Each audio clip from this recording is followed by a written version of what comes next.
அஸ்ஸலாமு அலைக்கும். Hi family, welcome to our channel. இன்றைக்கி செம்ம சிம்பிளான எறா தொக்கு எப்படி செய்யுதுன்னு பார்ப்போமா? ஒரு பேன் வச்சு அதில் 3 டேபிள் ஸ்பூன் ஆயில் ஆட் பண்ணிவிட்டு, பெரிய சைஸ் வெங்காயம் வந்து 3 வெங்காயத்தை கட் பண்ணி வச்சுருக்கேன். அது கூட ஆட் பண்ணிக்கோங்க. வெங்காயம் வதவுறதுக்காக 1/4 டேபிள் ஸ்பூன் சால்ட் ஆட் பண்ணி நல்லா வந்து வதக்கி விட்டுருங்க.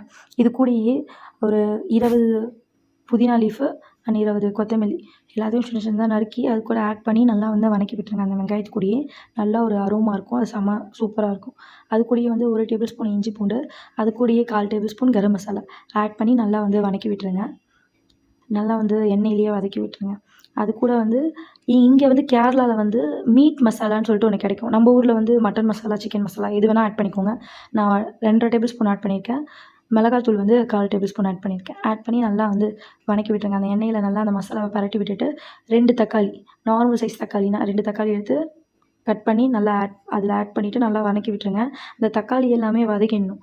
அதுக்கப்புறமா நம்ம எறாவை வந்து ஆட் பண்ணிவிட்டு தேவையான அளவு சால்ட், எறாவுக்கு தேவையான அளவு சால்ட் போட்டு நல்லா வந்து வதக்கி விட்டுருங்க. தண்ணி எதுவுமே ஆட் பண்ணாதீங்க. அந்த எண்ணெயிலே வந்து அந்த எறா வந்து நல்லா வந்து சுருளட்டும். அந்த எண்ணெயிலேயே வதக்கினா தான் நல்லா டேஸ்ட்டாக இருக்கும். செம்ம சிம்பிளாக இருக்கும். ஆனால் செம்ம டேஸ்ட் கொடுக்கும். எறா வேவறதுக்கு வந்து 7 to 10 நிமிஷம் தான் எடுக்கும். அதிகமாக எடுக்காது. லோ ஃப்ளேமில் வச்சு நல்லா வந்து வதக்கி விடுங்க.